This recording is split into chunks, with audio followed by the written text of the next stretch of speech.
Coming up, what an excellent day for doctors.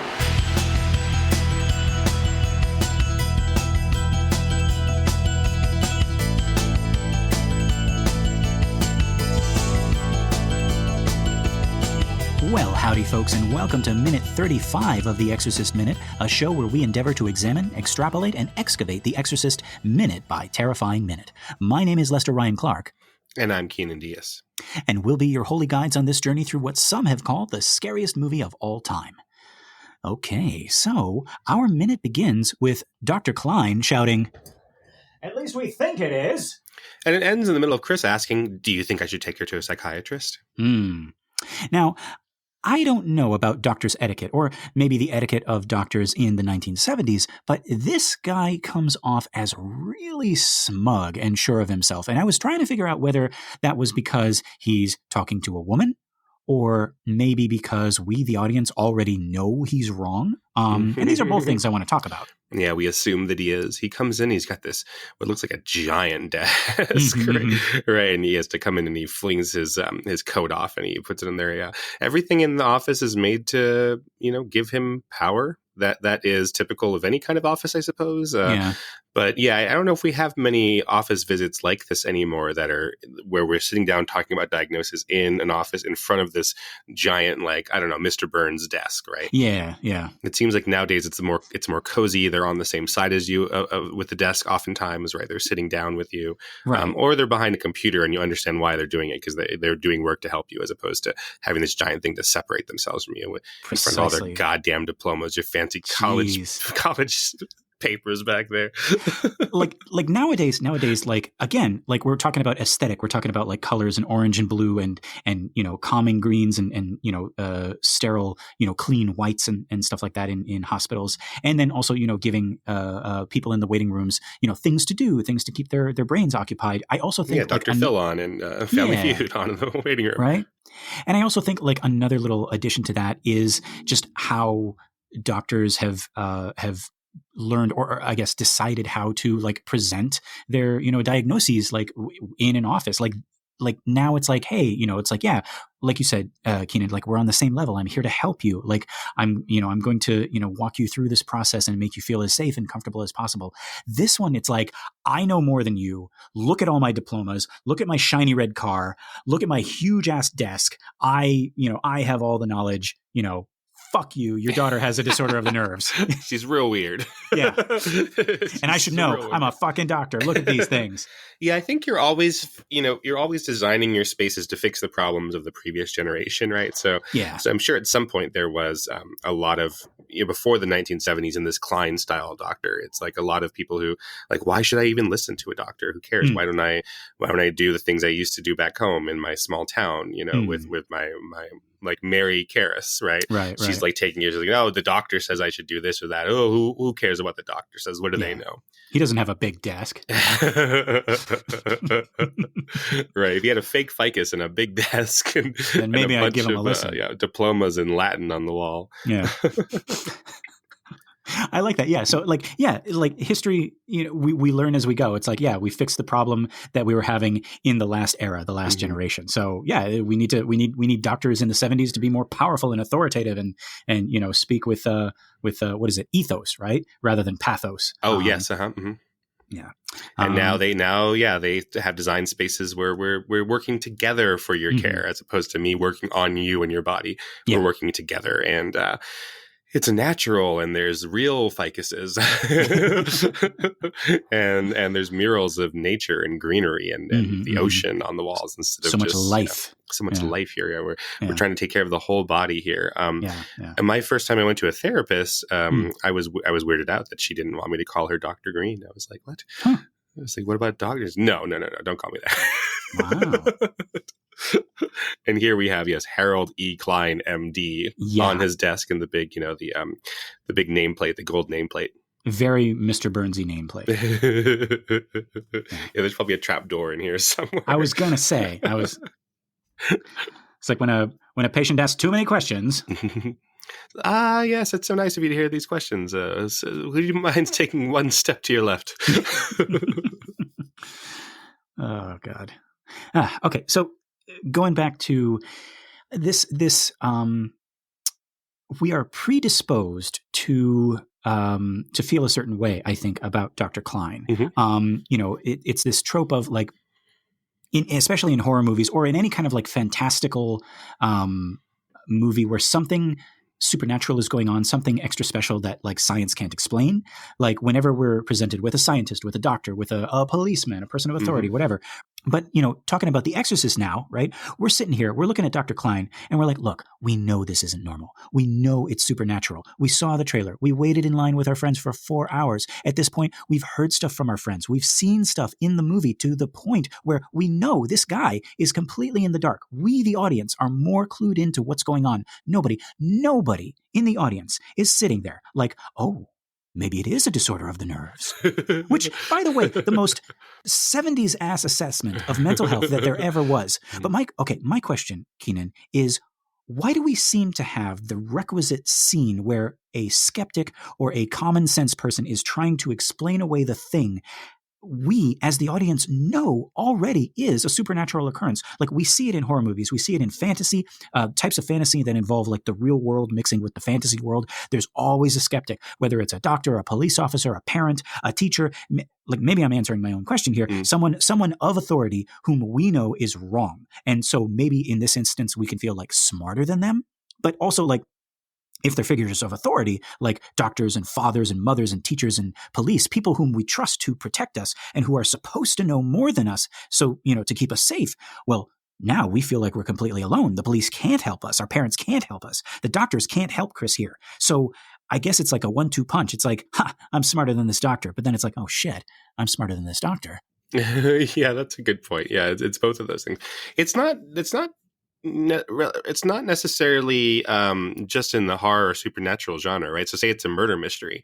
Right. There would be like, the seasoned cop who would say like, oh, well, this is a really open and shut case. It's clearly the guy that we think it is, right? And then our hero detective would be like, I don't know. And we, of course, would know, of course, it's not a simple simple case. It's not the jealous husband that we're told is the main suspect. It must be something more complicated, or else why are we here, right? Yeah.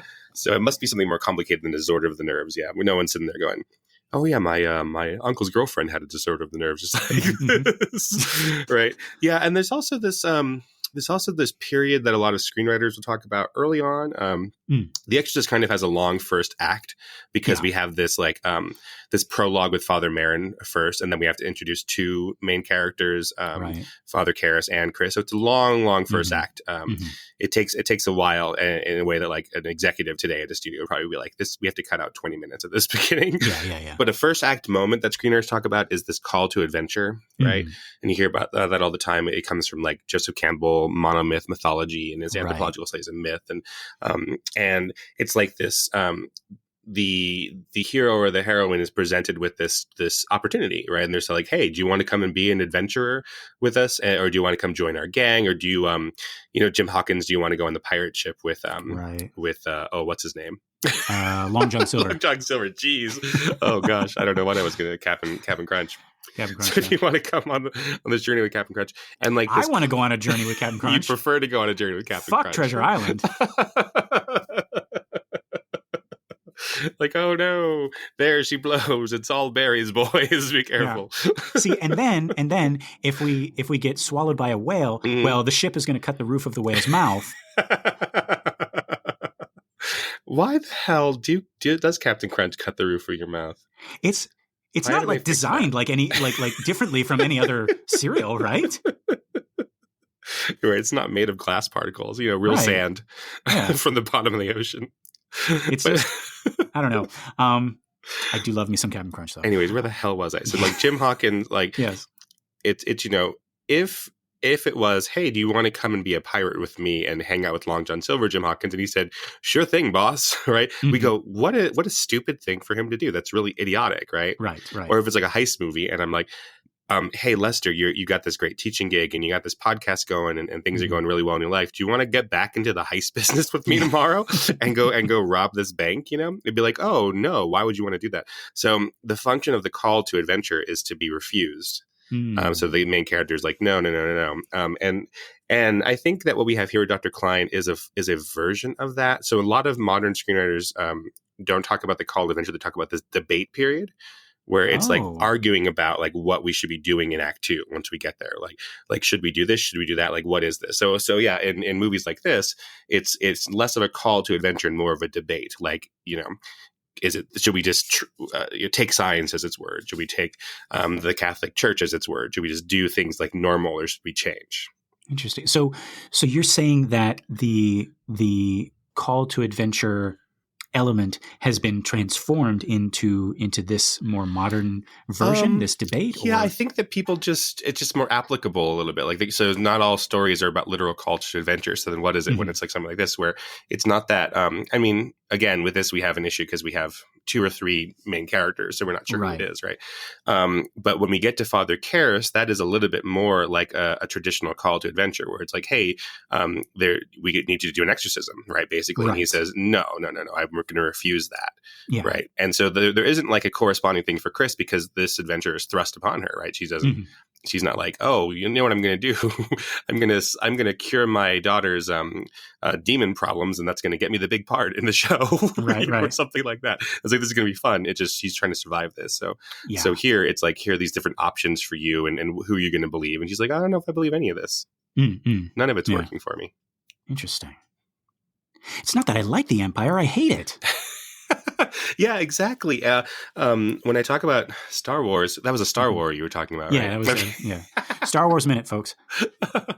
Or right. like Gandalf and Frodo, what's his name? Boop boop. Boop boop. Yeah. No, in Star Wars, the call to adventure in the actual film Star Wars is cut out of the movie, because there's a literal call to adventure where Biggs comes in and he's like, hey, or Wedge, I don't remember. Biggs comes in and he's like, hey, I've been out there fighting with the Rebel Alliance. Do you want to come with me? And Luke is like, oh, I don't know if I can't do that.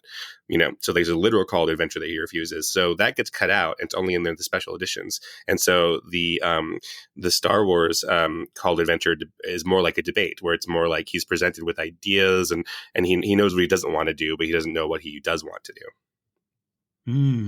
He knows what he has to do, but he doesn't have. Oh, I wish I knew the quote. We don't need to apologize for not knowing. There's tons of people who know Star Wars line by line, right? Yeah, there's tons, and they're all screaming at us right now. They don't need us. Kylo Ren says it, guys. I know. I was trying to. If I was a little bit quicker. If I was a little I bit don't smarter. know. I don't know what the line is, but maybe if you hear it in my Adam Driver impression, it would help you. Yeah. Okay. I know what I have to do, but I don't know if I have the whatever. Yeah. I think you know what, guys, like I consider myself a Star Wars connoisseur, and I think the next word in there by Adam Driver is cojones. I'm pretty sure it's that or midichlorians. If I wasn't just so butthurt all the time, I wouldn't be so bummed. I wish I had the cojones like my grandpeeps. His was the first because there's that image that's floating around of him without a shirt. Yeah. And his was the first. Swallow, Kylo, Ben Swallow. Sorry. Yeah, Ben Swallow.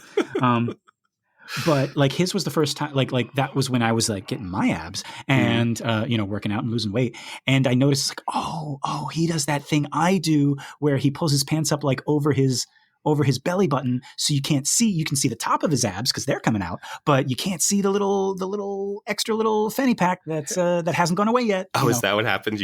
I've never gotten my abs. My abs haven't come in yet. Yeah. So as they come at the top first, they work their way down. Yep. Yeah. The bottom abs are the last thing to emerge. Oh wow. So yeah. So if you want to like walk around on the beach and you're not quite done yet, just pull your pants up a little bit. Well, that's good to know. Yeah. He must. I mean, he. I don't know. I think he's always been swole, right? He was a Marine before he became an actor, so it was just like in the transition of bodybuilding, I guess. Yeah. Now we're making Adam Driver fans mad. I love Adam Driver. My friend calls him Adam Pile Driver.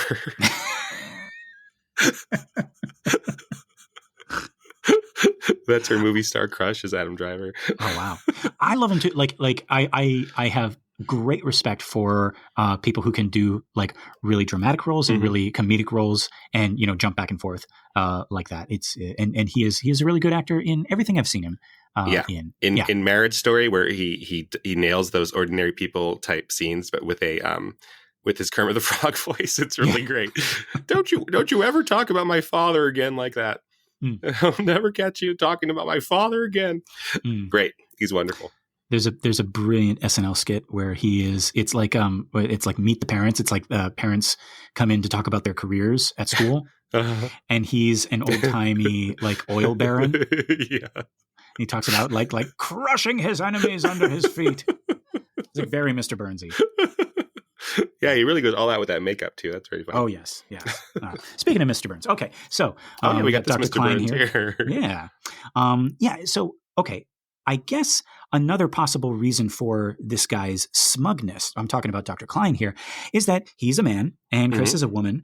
And this was a time when women were simply not heard or listened to in the doctor's office, let alone taken seriously.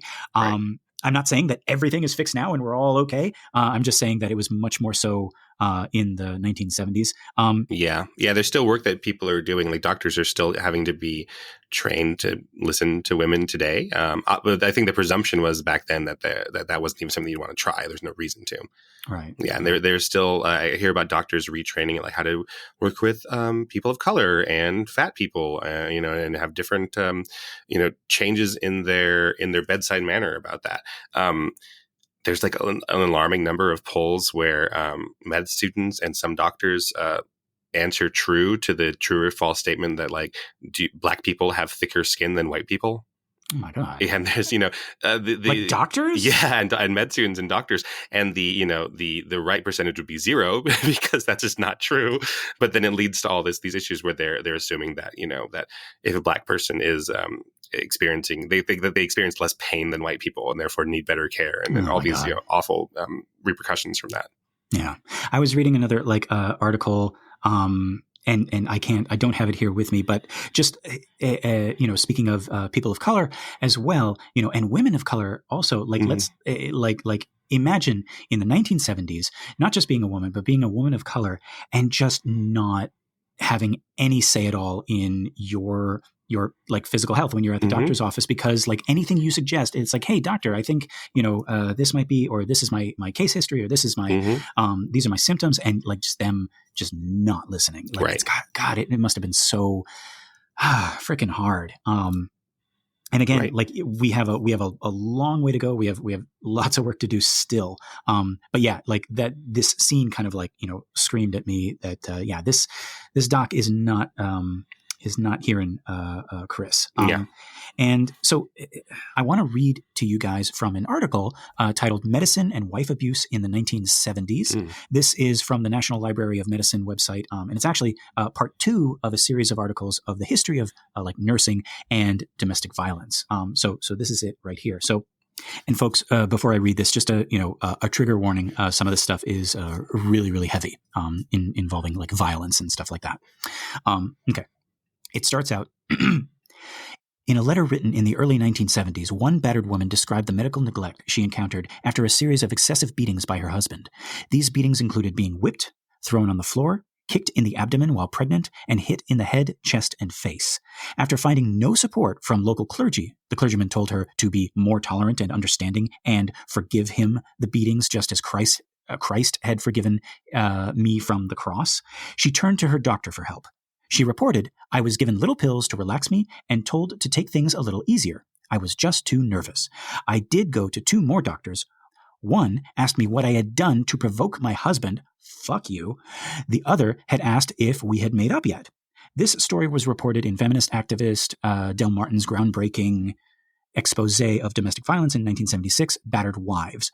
The survivor's story is consistent with accounts from thousands of other abused women at the time. I'm sure it is. Oh my God. So, were you going to say something?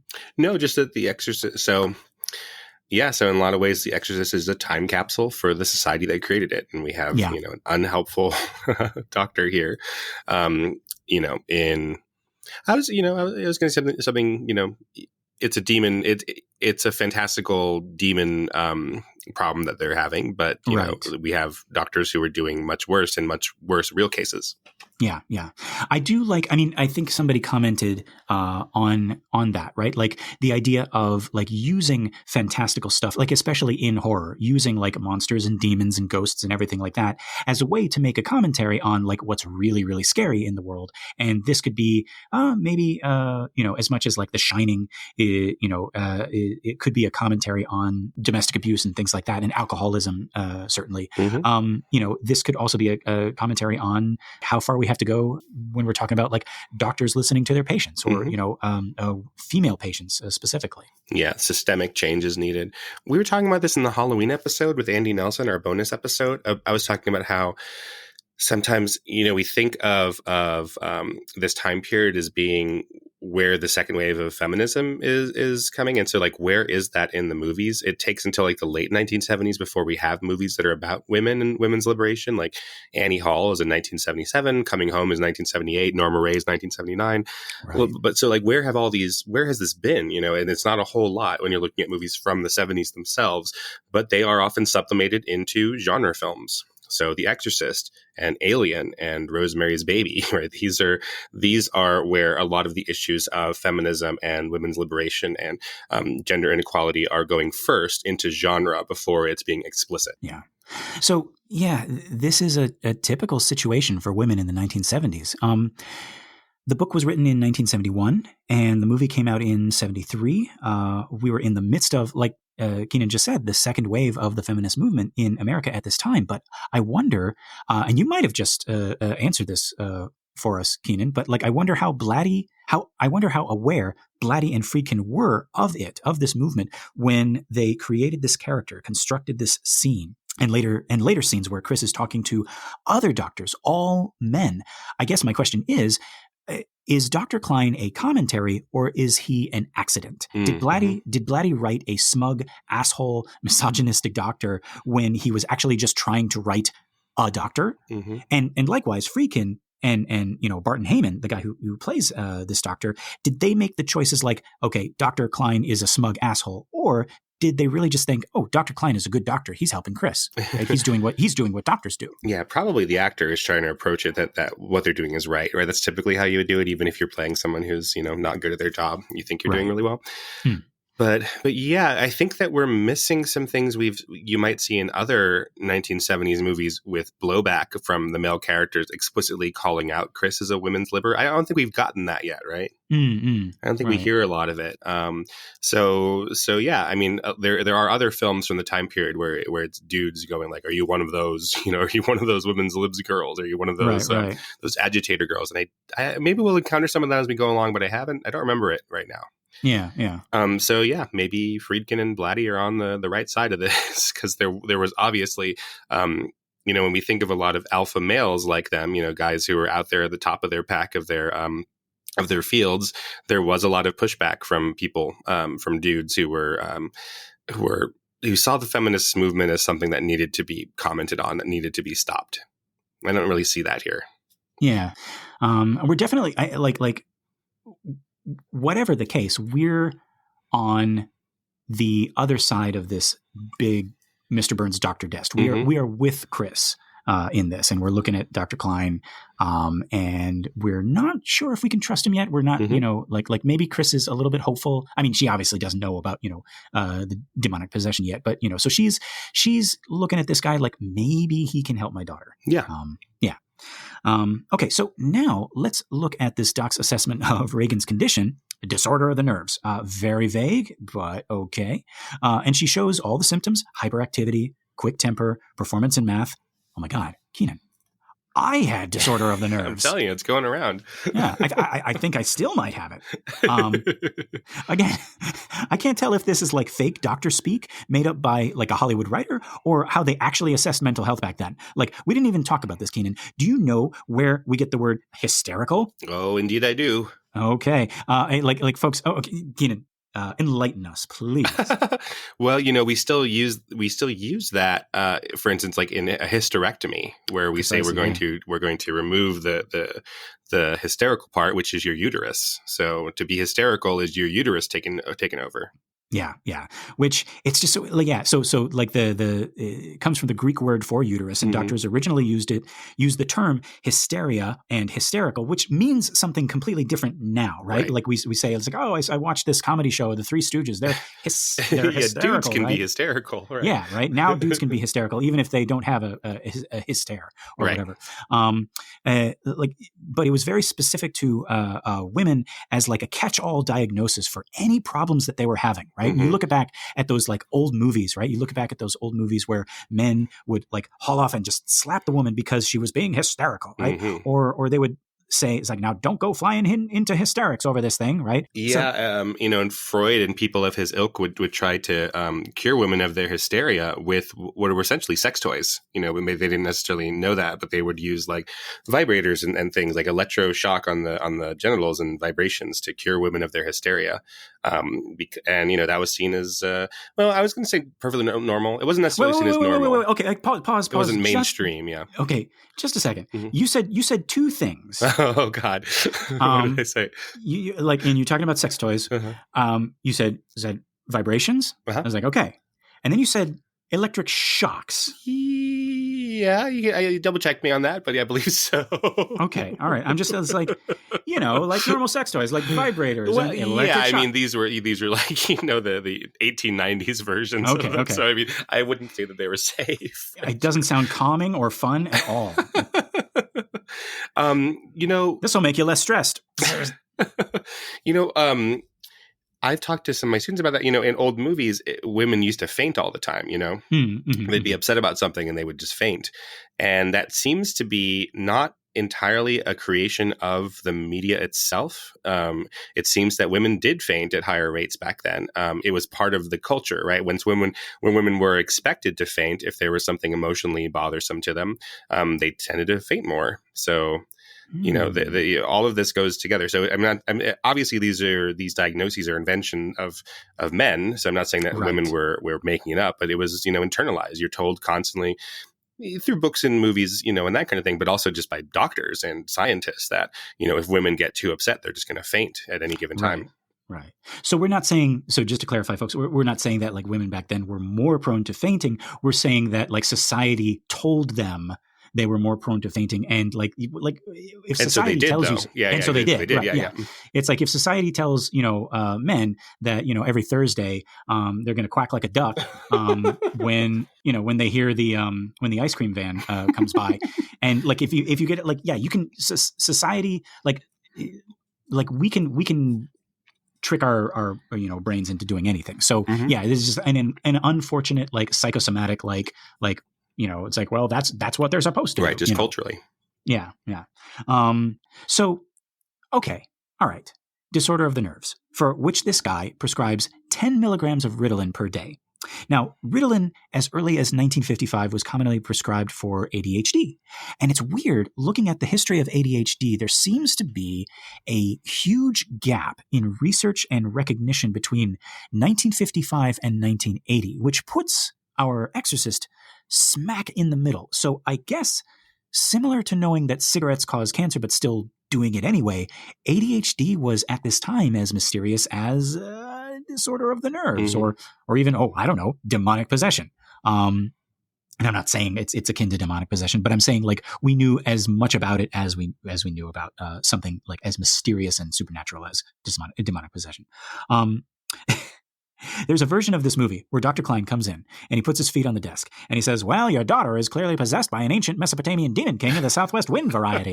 Yes, it's very common. We get it all the time, more often than you'd expect. Now here's some pills. Just give these to her and tell her to stop being such a hysterical broad. Yeah.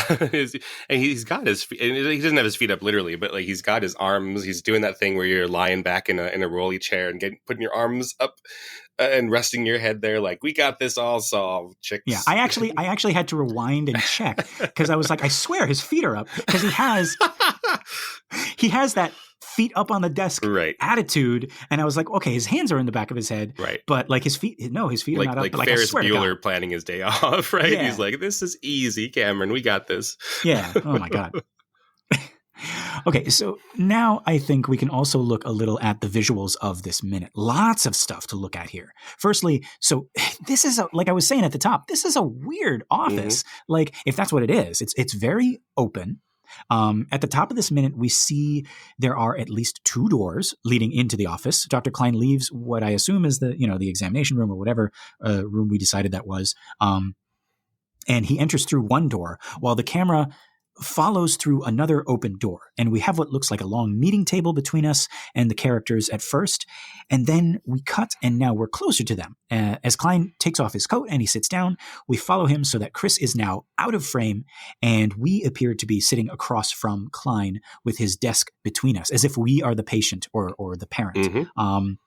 He rattles off Reagan's symptoms, like I said, right? Hyperactivity, quick temper, poor performance in math, to which Chris chimes in. She's like, yeah, why the math? So I guess we can assume 2 things. 1, Reagan is normally pretty good at math, enough so that they would notice when she isn't. And 2, Pazuzu is shit at math. Keenan, how do you think that interaction went? Like, there's a scene somewhere, Reagan's at school and she's taking a test and she's like, Captain Howdy, can you help me with this word problem? And Captain Howdy's like, I'm an ancient demon. I have the wisdom of the centuries at my command. Of course I can. Ah, shit, this is new math. See, he and Chris would get along complaining about the new math. Right? But it gets even better because, according to my research, Pazuzu's been around as early as the 8th century BC, and mathematics wasn't even studied as a discipline until 200 years later in the 6th century BC. So, for Pazuzu, regular math is new math. Folks, the minutes of research it took me to formulate that stupid joke, I will never get back. Okay, speaking of minutes, let's get back to this minute. So there's an hourglass on this desk, or maybe it's a minute glass, because it's much smaller. In any case, we see that all of the sand is resting at the bottom, perhaps to signify that time has already run out for Reagan. I know just a little while ago I talked about how weird it is to have these doctor scenes where they're trying to offer up a logical clinical explanation for something we already know is supernatural. And it doesn't stop here. We go through countless invasive, exhaustive medical tests and examinations, and I think we are supposed to know, even as they're being done, that they are fruitless. This is pointless and also painful. It's hard to watch. It's hard to sit through all these tests when you know they're not going to find anything. Nobody in the audience is sitting there like, oh, maybe this test will tell us something. No, everybody is silently screaming at the screen to stop with all this medical bullshit and to get on with the exorcism. They didn't buy a ticket for a movie called The Examination. And I think this little hourglass is a little wink to us saying, hey, none of this is going to help Reagan. Time is already up. And again, some of the medical stuff in the film is the thing that people are most scared of when they're watching it. Yes. There, we hear about the people throwing up in the theaters or running out or fainting and stuff like that. And I mean, when I heard that anecdotally, I thought, oh yeah, like who wouldn't, with all that pea soup and that head spinning. But then I come to find it's like, oh wait, no, it's actually these doctor examinations that we're going to get to in a little bit that were the most unnerving for people. Yeah, before there's a lot of demon stuff happening. Yeah. So yeah. Also, this doctor really likes cars. We got a model behind him, this shiny red model car behind him, and above that 2 photos. Yeah, he really likes cars. He's a car guy. And this makes me think of a really shitty thing he says later on in the book. I'm not sure if it's in the movie, but it happens later in the book anyway. So I'll save it for maximum hating of this guy. All right, you're on notice, Dr. Klein. Yeah. He's got some toys and stuff on his desk. Like he's a pediatrician. He's got like a camel and a hippo or something. Yeah. But it doesn't work to make the room feel inviting for children. No. Yeah, so it feels a little like these are his toys. They're not toys for children. Like if Reagan was in there and she was like, "Ooh, this is a really cool car." He was like, "Don't touch that. Don't touch that." Right. You can't do that. You can't touch that. You can't play with that. Right? These toy cars are for adults. Yes. And then cut to later, right? Like Reagan and Chris have left and the nurse comes in to, check on Dr. Klein. And he's just on his knees, in front of the desk on the carpet. And he's like, vroom, vroom. Oh, you're such a cool doctor, Dr. Klein, driving your fast car. Vroom. Everyone thinks you're really cool, Dr. Klein. Yeah, and Chris is listening to him, and I think it's interesting as she sits down there and she instinctively fiddles with her purse and she pulls out a cigarette and she's messing with the cigarette and kind of keeping it near her mouth the entire time. Just what you did in the 1970s, I think. Yep. Men didn't listen to women and everybody smoked. Because Winston's taste good like a cigarette should. Well, this is the 70s, so you've come a long way, baby. Oh, yeah. Oh, my goodness. So, yeah, that's all I have for this minute here. Keenan, you got anything else? No, I think we got a lot out of this. Yeah, we did. Whew. And yes, folks, before we go, we now have a listener group for the show on Facebook. It's called Compelling Conversations, an Exorcist Minute listener group. It's a private group, but just request to join and we'll let you in, and then you can be in here with us.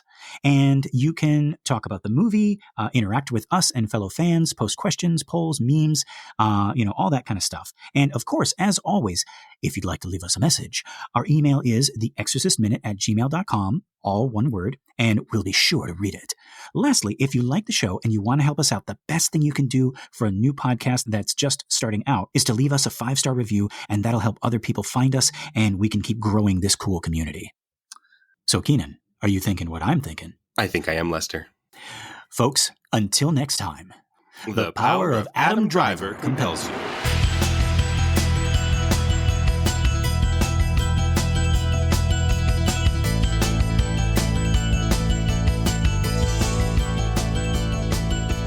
Outer space.